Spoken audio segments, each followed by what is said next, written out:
What's going on, guys? It's Isaiah. Welcome back to another video. Today is All-Star themed. Yes, we got some dunk contest highlights in the background. We got the All-Star jersey on today. If you're wondering who it is, it's Jimmy Butler. And today, I am giving y'all my picks for the 2026 NBA All-Star Game. These aren't predictions. These are who I think should be the All-Stars for this year. Now, fair warning, I'm going to give y'all a big warning ahead of time.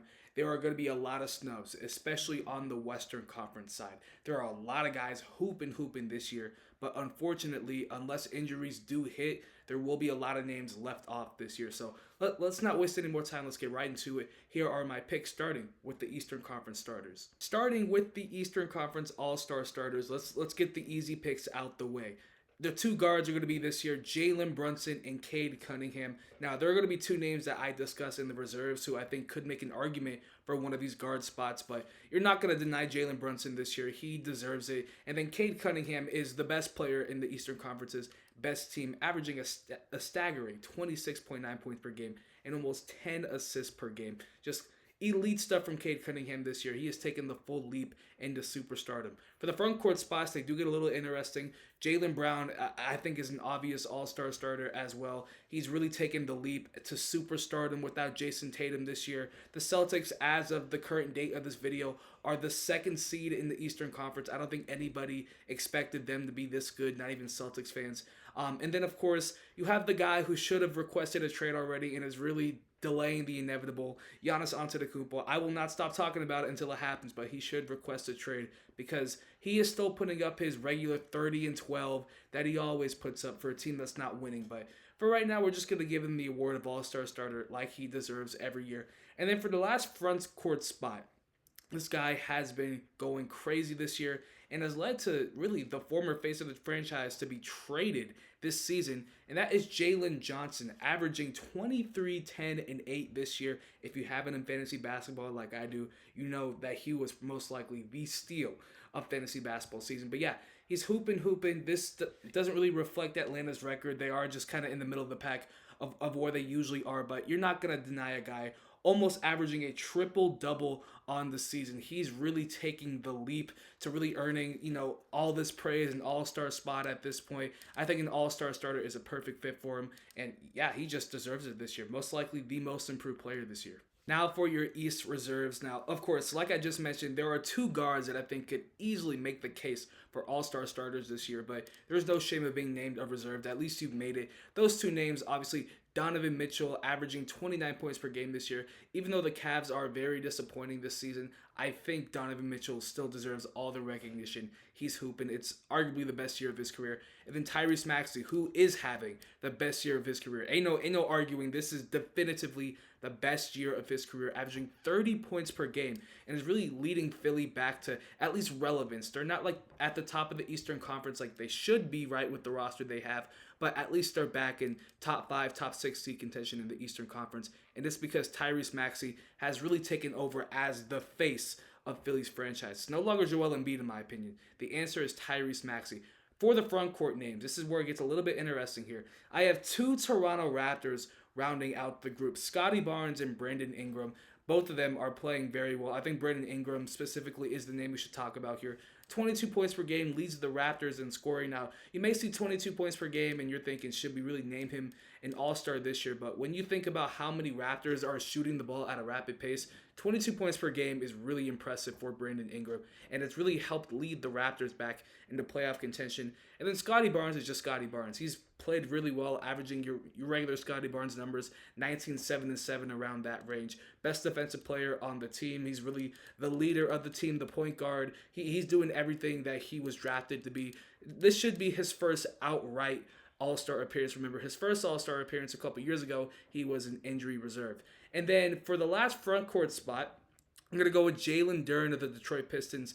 This Pistons team deserves two All-Stars, and Jalen Duren is their second All-Star, jumping up to 18 and 10. I mean, it was time for him to take the leap this season. A lot of people were expecting him to do it at some point in a contract year. He is doing it right now. Really reminds me of the leap Bam Adebayo took from year 3 to year 4. Year 2 to year 3. This is the same thing for Jalen Duren, except now it's happening year 3 to year 4. And the Pistons really needed him because they really needed some secondary scoring with Cade Cunningham, and Jalen Duren has really helped with that. No longer is he just like a brute inside presence, right? But he's developed that mid-range game to really complement Cade Cunningham in the pick and roll. A really nice season so far from Jalen Duren. Now for the two wildcard spots in the Eastern Conference this year. Now, to me, this really should be no surprise about the two guys I'm about to name here. In their new situations, they've really taken off and really have earned all-star spots. Starting off with Norman Powell, part of my favorite team, the Miami Heat. What a fleece this was by the Heat. They traded for him for like half a bag of potato chips and like an extra pillow to sleep with at night.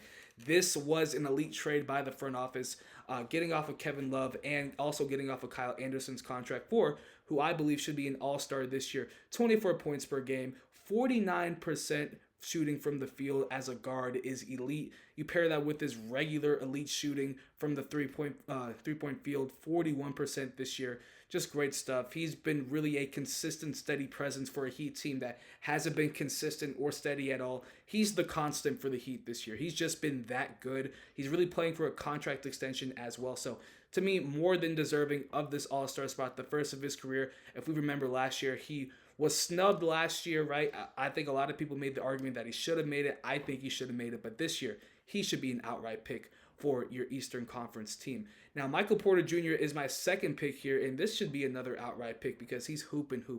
This has probably been the best version of Michael Porter Jr. we've ever seen. Yes, even better than the one that the Nuggets had in their 2023 championship run.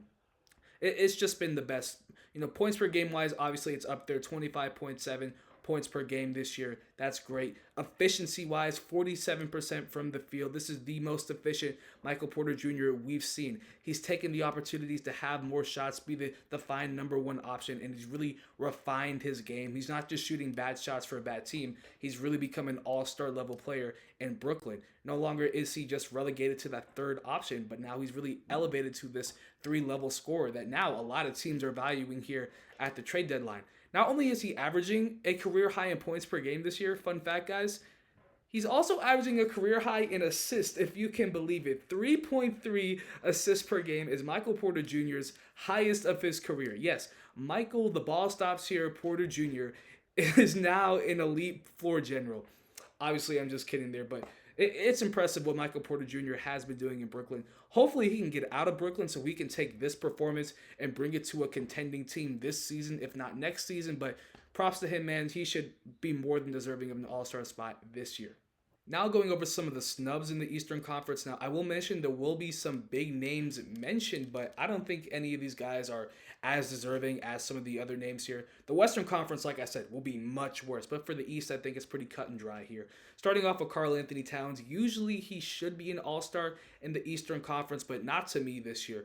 A disappointing 20 points per game in the new Mike Brown system. That was my worry with Karl-Anthony Towns just because Mike Brown's system is fast-paced. Karl-Anthony Towns is not a fast-paced player. So far, he hasn't had the best, career point per game wise this year, right? It just hasn't been there to what we're used to with Cat. It's more reflecting of kind of like in between Ant getting there and Ant really arriving to superstardom. It's kind of like that for Karl-Anthony Towns right now. It's really clunky right now for Cat. I don't think he should make it this year, even though the Knicks are second in the East. Paolo Banchero will also be a snub for me this year. Just too inconsistent. Magic have been too shaky this year. Hopefully, Paolo can be more efficient and consistent at the end of the season, so maybe the Magic can get on a nice little win streak here before the postseason after the All-Star break, but right now it's a no for me. Bam Adebayo would also be a perennial All-Star in the Eastern Conference, but I don't know what's happened as of late. He had that little 2-week, 3-week stretch where he was just terrible on the offensive end. Defensively, he was bringing you everything, right? He was still one of the best defenders, to me, the best defender in the NBA, but offensively, it was broke. Now, the past 2 games, he's been hooping, including a takeover game against the Phoenix Suns, but that little stretch that he had, that's going to make him a snub for this year, as much as it pains me to say. Then Pascal Siakam, another perennial all-star name in the Eastern Conference. But this year, I just think the Pacers are too bad for him to make it this year. And you want to make the argument here of who deserves it more, Pascal Siakam, Michael Porter Jr., about who's hooping on what bad team. I'm leaning towards Michael Porter Jr. with the edge here. Just better numbers than Pascal this year. And then funny enough, I almost snubbed this guy from the snubs list, as crazy as that sounds. But I almost forgot to mention him here. Josh Giddey, he's having a pretty nice year. 27-7, very reminiscent of what he did at the second half of last year. Just the Bulls aren't really good enough for me to really consider him an All-Star this year, but he's having a very nice season so far. Shout out to the Giddler, I guess. On to the Western Conference, and I warned y'all about how crazy the Western Conference will be this year in terms of picking All-Stars. It's going to be bad. It's going to be bad, but there are some easy picks, and it's starting out with the two guards for the Western Conference, Luka Doncic and SGA. Two of these guys averaging 30 points per game. Come on, these are easy picks. Don't need to talk about them any further. Same with Nikola Jokic. Even though he's injured, I still think he'll end up making it because you cannot snub Nikola Jokic from this list. I'm also going to include Victor Wembanyama. Now, this may be a little controversial as a pick, but the Spurs are the second seed in the Western Conference. And even though they were pretty good without him, even when he plays limited minutes, man, he's just so good. I believe he's averaging 24 and 10 and only 28 minutes per game. That's insane. Victor Wembanyama is so good. And to me, even though he missed a lot of time, he's still what drives this Spurs team. To me, an easy all-star starter to represent San Antonio. I don't remember if he started last year, but he might be their first all-star starter since Kawhi Leonard back in 2017. Crazy as that sounds for that Spurs franchise. And then speaking of Kawhi Leonard, he is my last front court spot for the Clippers. Now, the Clippers are not very good this year, but they have been hot as of late, right? I believe they're 11-2 of their last 13 games, so they're hooping. And a big reason for that is Kawhi Leonard, who, believe it or not, is averaging a career high at 34 years old. Yes, 28.2 points per game for Kawhi Leonard this year. That's the most he's ever averaged so far throughout his career. He's playing the best basketball really since the Toronto days, and he's been so good as of late. Of course, had that near 60-point game against the one-seed Pistons, had another 40-point game right after that. He's just been so good for the Clippers this year. An easy all-star starter for me. On to the reserves, and this is where it gets crazy, right? Two of the guard spots here, again, easy picks like they've been throughout the video. Steph Curry, Anthony Edwards, you're not going to deny these guys. But the front court spots here, I'm going to go with the first two spots here with the Houston Rockets front court duo of Kevin Durant and Alperen Sengun. I'm not snubbing Kevin Durant. He's still doing it at 37 years old, 26 points per game, best player on the Rockets. Even though the Rockets have been shaky, he's still Kevin Durant. You know who he is. He's Kevin Durant. We're not going to snub him. Definitely an all-star this year. Just not a starter for the first time in a while. And then Alperen Sengun has also been really good for the Rockets, averaging the same numbers that he did last year, but he was also an all-star last year with the same numbers. I wouldn't expect to bench him or snub him from the team this year because of that. And then for a first-time all-star this year is someone who has really elevated his game since being traded to Portland, and that's Deni Avdija. Now, I wonder if the Wizards are regretting this because they have a long line of regrets in their franchise's history. But Deni Avdija was traded for an older Malcolm Brogdon in what seemed to be a salary dump trade for the Washington Wizards. They did not want Deni Avdija on the books anymore. The Trailblazers got a steal because Deni Avdija, let me get the numbers right here. 26 points, 7 rebounds, and 7 assists. If you were around, or at least just watching YouTube at the time during the, I believe the 2019 draft, that's where he got drafted, you remember the Luka Doncic comparisons that he was getting. Now, early in his career, he was not living up to those Luka Doncic comparisons, but this year he really is because these are Luka-like numbers from Deni Avdija. He's a big reason why the Trailblazers are even in play-in contention right now. And that's a big deal for a franchise that's been at the bottom for the past couple of years now. And they've had their number 2 overall pick, Scoot Henderson, out a long time with injury. So now Deni Avdija is looking like the face of the franchise. And like I mentioned, that trade is looking like a fleece right now for Portland. Just an absolute fleece. To me, he is more than deserving of an all-star spot this year. And then rounding out the front court, I'm also going to go with Lauri Markkanen as one of the wild card spots here.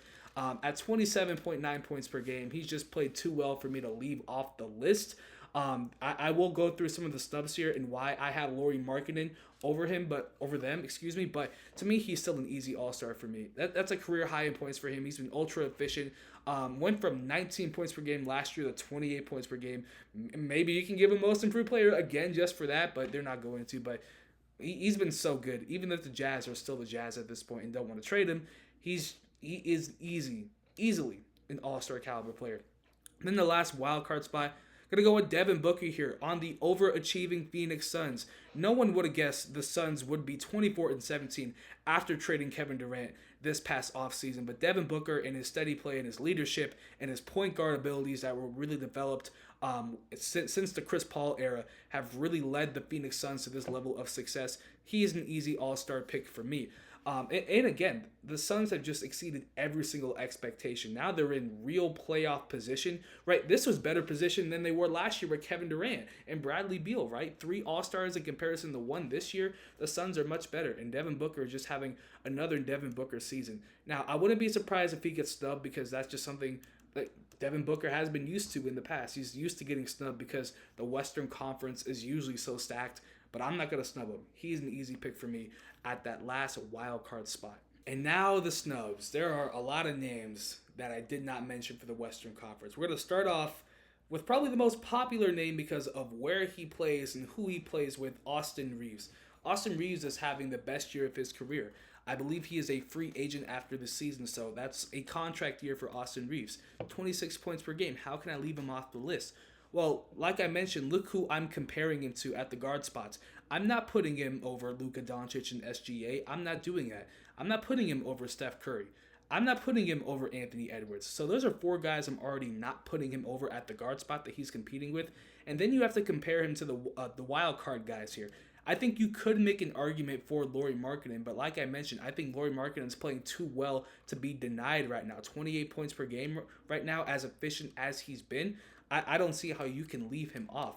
And then Devin Booker, if I'm comparing Austin Reaves to Devin Booker, right, who's had the bigger impact to earn this all-star spot? To me, that's Devin Booker, the best player on a playoff team right now for a team that I think is even equal to the Lakers in the Western Conference right now, and I think is doing something more impressive than Austin Reaves. Now I know Austin Reaves is playing really well for a team that wants to contend, but are people really moved by that despite the gaudy numbers from Austin Reaves? I'm not. I think I'm more moved by what Devin Booker is doing in Phoenix than what Austin Reaves is doing in LA this year. Same thing is very similar for this next snub in James Harden. James Harden is having another James Harden year. I think 26-8 this year. It's just so great. But again, the 4 guards I mentioned, Luka, SGA, Steph, Anthony Edwards, not putting him over them, right? Devin Booker, again, I got to go with D-Book. It's almost like the situations are flipped this year with James Harden and Devin Booker. Like, Devin Booker was really hooping last year, but he was not named an All-Star for a litany of reasons. The biggest reason for that was the Suns were disappointing and they sucked, and he was not named an All-Star because of it. I think the situation is flipped. Remember, James Harden last year was an All-Star because he was putting in the Clippers in a spot that they were not supposed to be in because of all their injuries and losing Paul George and things like that. James Harden was the best player on the Clippers team last year, and that's why he made it. I think the situation is definitely reversed for Devin Booker after all the expectations after Kevin Durant left, right? He's the best player on that Suns team that is overachieving. James Harden, while the Clippers are coming back for the majority of the season, the Clippers have not been good and are not deserving of 2 All-Stars, in my opinion. Now, some of the other snubs on here, as I open up my list again, may not be as controversial, but they're definitely big names that I think should be mentioned. Jimmy Butler, he's having another Jimmy Butler season, but as Jimmy Butler has also said, the Warriors are mediocre, not deserving of 2 All-Stars. Plus, I'm a Heat fan. I know the deal. Jimmy Butler does not want to play in the All-Star game, so I think he's more than happy with being snubbed. Chet Holmgren, I think, will get a lot of All-Star recognition this year, mostly because, you know, the Thunder are just so good, 35-7. I think many media members and coaches will believe that the Thunder do deserve 2 All-Stars on that All-Star roster. So maybe he does make it outright, but to me, I'm not putting him over Şengün. I'm not putting him over Deni Avdija, definitely. And if I'm making the argument here, I'm not putting him over Lauri Markkanen. Now, if they don't want to put in Victor Wembanyama because he has missed some time this year, then I can definitely see Chet Holmgren making it over him just because of that, but I'm definitely not putting him over Wemby at this point. Julius Randle is another front court player I should mention here. I think should be first in line for one of these injury spots here because he's had a really nice year. When Anthony Edwards went down with some injuries this year, Julius Randle really stepped up in his spot. I think he started the year at 25 points per game. That number has dipped back down to around 23, but he's been playing so well. I think it's arguably the best basketball he's played since that 2021 season in New York, right? Jalen Brunson, Julius Randle, who was leading the Knicks to the playoffs and really shocked the league. That's kind of the Julius Randle that I'm seeing right now. Even though I'm not a big fan of his game, I can recognize game here. He should be an all-star if this wasn't such a stacked conference. If he was still with the Knicks, he'd be an easy all-star. Last name I will mention here. The last name. And this is a shock because I know some people are like, you didn't mention him. You didn't mention LeBron. You ain't mention the king. You ain't mention Mr. You ain't mention, right, King James. You ain't mention him. I don't think LeBron should be an all-star this year. Is he going to be an all-star this year? Yes. Fan voting and the fact that he's LeBron and, right, they used to do the same thing with Kobe where they would just put him as an all-star starter because he was just so popular, right? He's going to be in the all-star game. But I don't think he should. He hasn't played enough games this year. Remember, he had that sciatica injury that, kept him out almost a month for the season. His numbers are career lows. I think only 22 points per game this year, right? Really taking that third option backseat for Luka and Austin Reeves.